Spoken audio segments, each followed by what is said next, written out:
Hey besties, it's Cam from the internet, and if you think the sound is different, it's because it is. As some of you may or may not know, I do record at my local library, but unfortunately, as of this recording, it's currently closed because they are doing some much needed renovations. So I made a recording studio in my sister's closet because I couldn't quite put together enough podcasts to last between when the studio will be closed and when I am out of town, because by the time you're listening to this, I will be across the country. So all of that together makes this. Hi, here we are. Today, I thought we could talk about something that I've talked about a lot on TikTok. In fact, as of this recording, the video is already posted that I'm going to reference, but I wanted to talk about friendship. Not in a little bit in the cheesy way, but not entirely. One of the things that I told myself and you when I started this podcast was that I wasn't going to script anything. This was mostly an arbitrary rule that I established for myself because I don't like to be contrived. I don't like to be someone I'm not. And if you follow me on TikTok, you've seen a very authentic version of myself anyway. But I'm sort of breaking that rule in today's episode because the words I'm speaking, some of them are transcribed from an audio recording that I made on my iPhone about a day and a half before the first podcast episode went live. And the reason for that is because I had all these thoughts in my brain about what I wanted to say on this particular topic of friendship, and I was genuinely concerned that I wasn't going to be able to write them down fast enough to remember them because I have brain problems. And sometimes I also believe that only the right words come to us at only one right time. And I don't know if these are the right words, but they are words that have some capacity to be right, maybe. So hopefully you can forgive me for breaking my own little self-imposed rule. So I was watching a TikTok that came across my feed, and it was these three women in their upper 20s to early 30s talking about the pandemic and how the time skip that they feel over the past 3 years and ongoing has affected people across ages, across genders, across life stages. I mean, collectively, we've lost 3+ years, and we continue to lose all this time and all these experiences from 2020 on because the pandemic functionally banned us from existing in our society as we formerly knew it. And I get it, because I very much did lose a lot when the pandemic started. I was 22 years old. I had plans to travel abroad. I had just gotten a passport. And I was really excited, and the pandemic isn't over, obviously, but as of this recording, I feel the 3-year time skip. I'm 25 now. I've made a lot of progress in some areas of my life. I've gotten a mental health diagnosis and physical health diagnosis, two things I super didn't have. I have 2 businesses. I have a cat, the best little creature in the world, who is really confused as to why he's not allowed in the closet. I've had lots of things go right, and I acknowledge that privilege, and I still feel the acute loss, but there's one thing the pandemic did give me that kind of ties into the story, which was that a solid group of friends. If you've been with me on TikTok for literally any length of time, you probably hear me talk about my core group of friends. I call them my second family a lot. These are people that I've known since 2020, and I want to go back to that time and place because that's just kind of where the story of friendship starts. In October 2020, I was not doing great. In addition to the undiagnosed mental illness and the fact that I was in a home with 3 people to whom I was closeted, I was also going through my first breakup. It was a very, very terrible, sucky breakup experience. And I feel like for a lot of people, especially people like me who grew up close with one of their parents, when you think about going through your first heartbreak or your first breakup, or even the good things, your first date, your first time you get a partner, your first kiss, whatever, you think about when you're a kid, oh, I'm going to tell my mom, I'm going to tell my dad. And I couldn't talk to my mom about my breakup. And that was because it wasn't with someone who was a cishet guy. And I'm AFAB, so it's kind of oh, well, because I'm dating someone who's not a cishet guy, I can't cry to my mom about the fact that this person hurt me and that I'm hurting, and it just was really, really sucky. But I had people around me in the queer community on a Discord server that I kind of sort of talked to. But because so many of my friends were tied up in the friend group that my ex was in, I couldn't really talk to them. So I was a moderator in the community at the time, a Discord community actually built around the Locked Tomb series by Tamsin Muir, and because I wasn't able to be active in that space in good conscience because of breakup stuff, and because I was working remotely and from home because of the pandemic, the community of queer book nerds that I had hung out in pretty substantially was kind of closed to me by my own choosing. It was very complicated. That's not what this is about, but I guess my absence in that space was noticeable. I didn't mean for it to be, but when I hosted the final event that I was hosting regularly at the time, I didn't expect people to notice that I was planning to leave. At the time, I hosted an event called PowerPoint Night, which is pretty much what it says on the tin. People would come together in the little voice channel that Discord has, and they would share their screens and give presentations on whatever they wanted, really. Silly, serious, everything in between. We talked about everything at PowerPoint Night. I learned so much about so many really niche topics. It was genuinely a really cool experience. But when the breakup happened, and I noticeably, I guess it was noticeable, withdrew from the community, I was kind of like, okay, I'm going to host one more PowerPoint night because I already committed to do it, and I'm just going to step back. And that PowerPoint night was on October 3rd, 2020. Over the course of PowerPoint night, there were, as there are with a lot of events, regulars. And my policy was always, you come on out, you show up however you want to. If you want to turn your video camera on or your microphone on, you want to type in the chat, like whatever you do, as long as you're being respectful, you're fine. There were screen names that I recognized, people that I recognized, and one of them was someone that I would say I was acquaintances with. I wouldn't say we were friends because there's like different levels of intimacy in this world, but I liked them. I admired them. I was intimidated by them. They were so smart.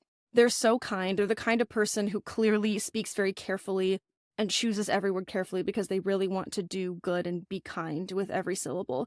They wrote beautiful fan fiction. They ship my ships, which is just fun. They were awesome. They showed up to PowerPoint night. They hung out. They talked in the chat. And this particular person never turned the camera on, never turned the mic on. And that was fine. I genuinely didn't care.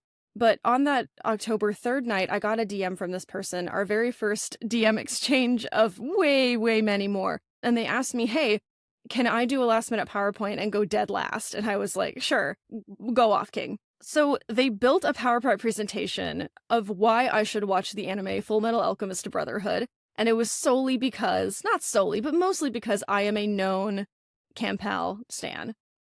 This was a very interesting presentation to receive, mostly because I didn't know anything about anime. And also because I genuinely didn't know why this person had chosen that night to make that presentation.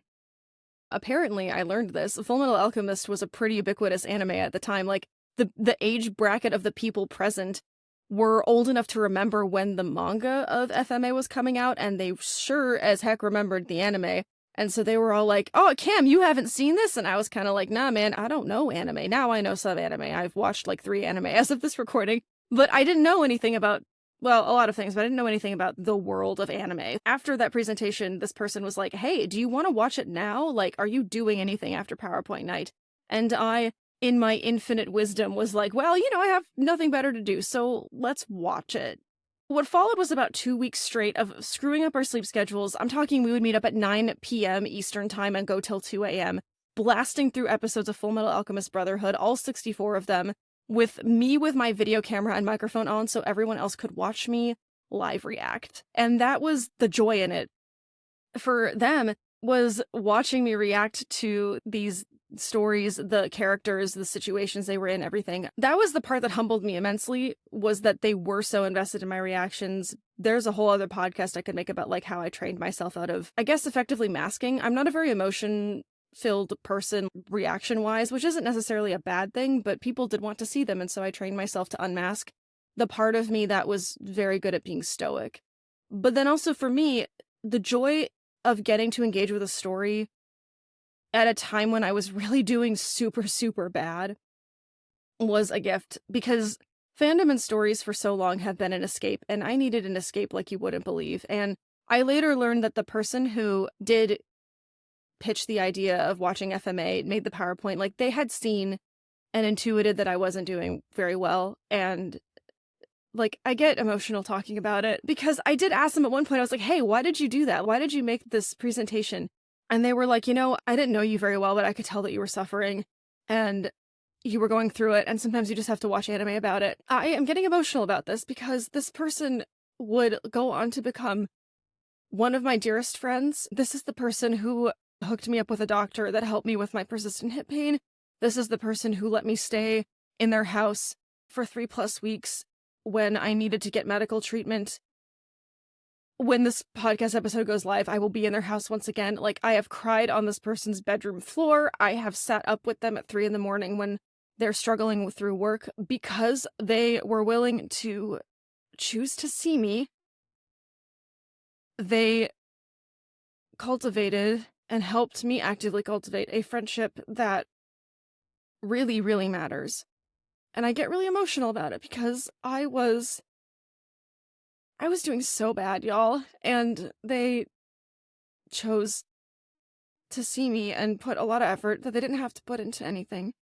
And it just means a lot. Okay, I'm done being emotional for now. But back to the topic of friendship. So, if you had told me at the start of the pandemic that I would exit 2023, because we're almost at the end of 2023, with this kind of friendship, I would have thought you were absolutely freaking nuts. Growing up, I had friends the way that most kids have friends. I was homeschooled because chronic illness. We're going to talk about chronic illness eventually. Don't you worry. I'm sure no one was worried. I had friends here and there. There are some people in my life that I've known for more than half of it by now that are still in my life. But like when I was in high school and college, and I had friends who had other friends who had the proximity thing going on, I started to realize that there was a loss I was feeling. Like a lot of people that I knew had friends they could call on the phone whenever, however, for any reason. And I thought that was weird. I wasn't in that circle of intimacy with anyone. When I was in college and beyond, I was quite frankly like so mentally ill that I would not have been a good friend for anyone. And here's, okay, this all ties together, I promise. Just stick with me. This is just like TikTok, I guess. But this is the part it's hard to talk about because I am a Christian and I try not to talk about it on the internet because I think understandably Christianity is a very harmful, hurtful, painful, uncomfortable topic, especially in queer spaces, because Christianity is a religion that's been weaponized to commit just countless atrocities against countless groups of marginalized, underrepresented, underserved communities. And I cannot overexpress how much I hate that and understand that. But you know, I'm obviously not a far right leaning Christian. I'm just me. Like you guys know me. But I'm always very aware when talking about my faith that it's something that might be a hot button topic and it might be harmful. But I bring this up because one of the reasons why, when I first started talking to this friend of mine that I do reference a lot, and I know I reference them a lot, but one of the things about the two of our friendship is that we're both queer chronically ill Christians, which is a really niche intersection. And that was a really like wonderful thing to have. Like, oh, okay, you understand the core tenets of my existence, right? My health, my faith practice, and my identity. It's all tied in together. And, you know, the two of us have, all of my friends and I have this vibe, right? Where we accept each other and we love each other and we show up for each other. And I think that that's one of the most powerful things about friendship in the way that I've experienced it, is there might never be like a lightning bolt moment, you know? There might never be like this moment in my life where everything makes sense and all of the suffering that I've been through with my health and my finances and my family and all the abuse I've been through has been made worth it. But at least for brief moments when I'm making jokes to my friends about how much it sucks to be 25 and unmedicated, like it feels like there might be more. And that's the part that I wanted to talk about in terms of friendship, because I feel like, especially now, especially on the internet, and I spend a decent amount of time on TikTok, you all know this, but I see all these videos about friendship, and I feel like there's never enough time, there's never enough brain cells for me to talk about the nuance of friendships, because there's a creator that I love. She does the Hello Haze videos on TikTok. She talks about the different kinds of friends, like depending on, you know, when you met them, the role they play in your life, the role you play in their life, and on it goes. And she talks a lot about the concept of like a North Star bestie. And I did not coin this term, she did, but like the North Star bestie is the person that you turn to for advice, who isn't afraid to tell it to you straight, who you can be honest with and who's honest with you. And I would be hard pressed before the pandemic to have said that I had a North Star bestie, but now I have a whole group of them in a Discord server somewhere. And out of all the North Star besties, the northest of North Star besties is the one that I've talked about the most in this podcast. And that's because we have those shared life experiences. We're both queer, we're both chronically ill, and we're both Christians. And I think that the thing that this is by far the most like just out of control random podcast, sorry, but I think that the thing about those kinds of friendships, the friendships that I have with my second family, the friendships that I have with this one person in particular, is there's a lot of work that goes into it. And I don't say that to glamorous, oh, you got to put in the work. I hate when people say that, but I'm saying that you have to be intentional. And that was something that I truly did not understand, quite frankly, before having these friendships, is that you have to be intentional about maintaining the friendship. Building a friendship so often just falls into place. If you had told me when my friend DM'd me about PowerPoint night 3 years ago that we would be this close, I would not have believed you.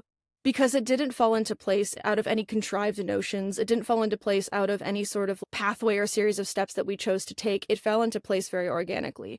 You know, one DM every so often became a couple of DMs a week, and now we're talking pretty much every day, and we see each other once a week for anime night, just the two of us, because they're showing me anime, and on it goes. It was very natural falling together that took a few years to develop, and it took a lot of intentionality, and that's the part about my group of friends that I believe is why there's longevity there. We still to this day have watch nights. Now, we don't blow up our sleep schedules every single night anymore, but every Monday night at 8 p.m. Eastern, that's where I'll be, is on a Discord voice chat, talking to my friends, and we're watching Legend of Korra right now, because I have not seen it, and they wanted to show me it. And we do that because we intentionally set aside time to talk to each other. And not everyone comes all the time, and that's okay. We have a very broad age range. The youngest member of the group is younger than my younger sister, and the oldest member of the group is mid-30s. I'm squarely in the middle at 25. And that's, so because of that, we've got some grad students, some undergrad students, people who work, weird shifts. We have people with partners who sometimes spend time with their partners, and it all works because we make it a priority to be present in the ways that we can. And we understand when we can't be present or others can't be present. And there's no bad blood, there's no hard feelings, because we've all put in the work of 3 years of knowing each other. I'm recording this on October 4th, and October 3rd, yesterday, was our 3-year anniversary. And the messages in the group chat made me very emotional, because it's not just, like I worried when this first started, was like, oh, everyone's coming together just because I'm here. They're not going to form their own friendships. It's going to be really weird. But no, everyone has their own dynamic and friendships in ways that have nothing to do with me. And that's really, really nice. This is just a group of people who love each other very much and choose to love each other very much. And it all comes down to doing the work. There's also, and I don't really know how to talk about vulnerability without sounding really cheesy. So just know that no matter what words I end up using, all of this does genuinely come from my heart. Which also sounds cheesy. Anyway, so I'm good at vulnerability to a point. Because I was raised homeschooled, I never really had, beaten into me this contrived knowledge of, not showing emotion, being the tough girl, getting made fun of at school for being sensitive. I never had any of that. However, I did have a lot of medical trauma and was pretty much raised to be told that, my body was a sack of meat for diagnostic purposes, and if you're not feeling well, you can't take that out on anyone else because it's not their fault you're having a bad day, which I do agree with to a point. But on and on it goes. So I was very good at emotional repression, just in very niche ways. But one of the ways that showed up is that all of the ways that I operated within friendships were based around doing whatever I could to make them comfortable, often not at the expense of myself, but often at the expense of me showing up as my, actual authentic, vulnerable self, which sounds like such a line, but you know what I mean, right? I would go to church, I would talk to my friends, I would go to dance, I would talk to my friends, and it would feel very surface level because I didn't know how to unlock the parts of me that could actually be, vulnerable and be me, and I would come out of that interaction being like, that wasn't my best work, but I don't know how to fix it. And lo and behold, part of it was getting older, I think. When you're 13, everything sucks because you're 13. When I'm 25 now and things suck, but that's not because I'm 13, it's because I'm 25 and unmedicated. But that's the thing. I trained myself in vulnerability and it took practice. It took a lot of practice. And honestly, I think, getting back to the origin story of this podcast, I truly believe that being on TikTok helped me. Because on TikTok, I made an active decision to be authentic. I don't use filters. I don't put makeup on. I talk about whatever I want to talk about. I don't script things. I don't contrive them for virality. In fact, the one time my TikTok went viral, it was so embarrassing. But I didn't do anything. I just showed up and people like me, and that's really cool and flattering and kind of terrifying. But it was kind of the same thing with my friendships. Because my second family and I met at a time when I was just at the lowest of the lowest I could possibly be, they were under no illusion of what I was like. And that's not a bad thing. I'm not saying that I bled my trauma all over the place and I bled my emotions all over the place, but there comes a point when you are, and I hope that not everyone can relate to this, but I'm sure a few of you can, that there comes a point when you're so deep in the hole of your own suffering that you cannot hide the fact that you're in the hole anymore. And that's where I was. Like, I was noticeably not well. And the thing about being in a Discord video chat with people every day for 2 weeks straight is they could see my face. They could tell that I wasn't doing well. They could tell if I wasn't sleeping because I'm chronically ill and there are no face filters on Discord. And those two things mean that if my body is not happy, it is obvious on my face, on my skin, under the bags, under my eyes. Like, it was just obvious. And all those things together, coupled with my active choice to just kind of give up and not care, not in the sense of like, oh, I'm not going to show up as the best version of myself that I can be, but it's more of like, I'm not going to put on up a front, and if they don't like it, they can leave, and I think that turned out okay. But it was a very active decision to do the work, to be vulnerable, to build friendships that felt good, felt organic. No, that felt like, I was investing in something that mattered, instead of just ticking a box of, oh yes, I have friends.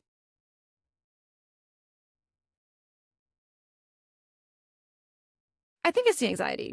I struggle sometimes with whether or not I'm giving back the same amount of good that the people in my life have given me in terms of a friendship, but I've been told I have, and so I have no choice but to agree with that. And I want to close this podcast about friendship with something that I've thought about at an example. And I'm not good at segues. I ran out of a script for this forever ago. Sorry, besties, but okay, I think that we as a society place too much emphasis on the sanctity of romantic relationships and not enough on the sanctity of platonic relationships. The people in my life have set the bar so incredibly high for anyone that I end up dating that it's going to be difficult, not impossible, but difficult to meet it. And I think some of that is maybe I just have low standards. I don't know. But in keeping with how I met these people in the wake of a breakup, I want to tell the story of how I realized that friendships could sometimes transcend the bounds of what I thought was just for partners. So I'm chronically ill, as you know, and I was going to see a doctor in California, which is where one of my really close friends, North Star besties, lives. And they told me, hey, I think you should go see this doctor that I saw because your hip is killing you and it hasn't gotten better. For context, since 2019, I'd been living with severe hip pain and no ultrasounds, no MRIs, no x-rays could find anything wrong.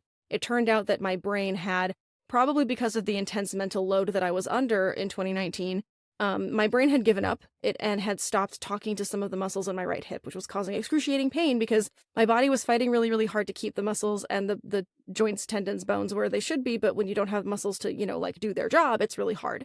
So the other thing to know about me is that I have a lot of medical trauma, like a lot. I have an instant PTSD response every time I walk into a doctor's office because that's what happens when you're chronically ill since birth. But anyway, so those two things combined matter. I go to California. This is the second time that I've ever hung out with this person in real life, and it was actually this time last year that happened. I was in their house this time last year. And I'm staying with them, and, I'm preparing for this doctor's appointment, which my friend had warned me would probably be 4 hours because this guy was really, really thorough. And they lived about an hour and a half away from where the doctor was. And so I'm preparing the night before to go to the doctor. And as far as I knew, I was borrowing their car and driving down. And then it became, oh no, my friend's parent with whom they live was going to also need to go into the city. So could they drive me? And I was like, yes, of course, it's your car. Of course you can drive me. And so, my friend is in the doorway of the guest room and I'm, packing up all my stuff. And I was like, oh, so you're going to enjoy the house to yourself, like, while I'm gone? And they were like, no, I'm coming with you. And I was kind of just like, oh, why are you doing that? Because I had been very used to going to doctor's appointments alone. I stopped really having someone in the room with me at doctor's appointments when I was a teenager and became my parents' medical advocate. At that point, they stopped advocating for their child and I started having to advocate for them. And this was something that I had known before this interaction that had deeply perturbed my friend. My friend's parents act as their medical advocate when they can't. They have always been a medical advocate for them. And it really frustrated them that I never had that from probably age 16 on. And so I look at them and I'm like, why are you're coming with, like, what are you going to do for 4 hours? Like, really? Are you also seeing the doctor? And they were like, and I will never forget this. They looked at me and they said, I'm going to bring a book and I'll either sit in the waiting room or I'll come back there with you, whatever you're comfortable with. But I was never just going to leave you there. And I'm not a crier, despite how it might sound in this particular episode, but I did almost burst into tears, straight up, because I had never been on the receiving end of the strong silent type of love, the type that my friend has extended to me many times before and many times since. It's the whole I can't carry it for you, but I can carry you thing. And them, with their own chronic fatigue, their own medical issues and trauma, and all of this stuff, willing to sacrifice sleep and time to sit with me at a doctor's office and be there with me. I know to them it was not a big deal. Like, it was nothing. Like, happy to do it. But to me, it meant a lot. Because I had grown up thinking and being told that the only person ever willing to do that for me would be a spouse, would be a partner. Maybe. But for sure, like a spouse, yes, but maybe a partner. Like, maybe if you were dating someone, they'd go back there with you, is like the attitude that I was always getting. And instead, here's this friend, this person that I had at the time known for about 2 years, just being like, yeah, I'm coming back with you. Like, of course I am. I'm not going to leave you there. And that was just a profoundly stunning experience, because for the first time I was like, oh, this is what friendship should be. A conscious decision to show up for the people that you love without pretense, without exchange, just doing it because you love them enough to do it. And I have ever since then had my brain fundamentally rewired around the concept of what friendship is and could be and should be. And that's the kind of friend that I strive to be for other people. And I hope that if you're listening to this and you don't have a friend like that, that you are blessed enough one day to do it, or lucky enough, or however you want to put it. Because simply by choosing to be actively vulnerable, and simply, I guess, by choosing to run a PowerPoint night and watch Full Metal Alchemist Brotherhood, then you get this. You get a group of friends. I guess it's called equivalent exchange. That's an FMA joke. Hopefully someone gets it. Anyway, yeah, that's friendship. That's my thoughts on friendship for the day. When you're listening to this, I will be in my friend's house, so hopefully you like it and you think well of me in these times, because I will be going to doctor's appointments. Yay!